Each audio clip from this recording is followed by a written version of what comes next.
மிஞ்சதில்ல இருந்தும் நான் அழுவேன்.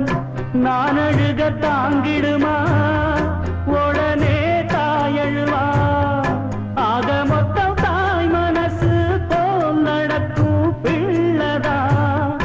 வாழுகிற வாழ்க்கையில தோல்விகளே இல்லதா. தொட்டில் மேலே முத்து மாலை வண்ண பூவா விளையாட சின்ன தம்பி எசப்பாட.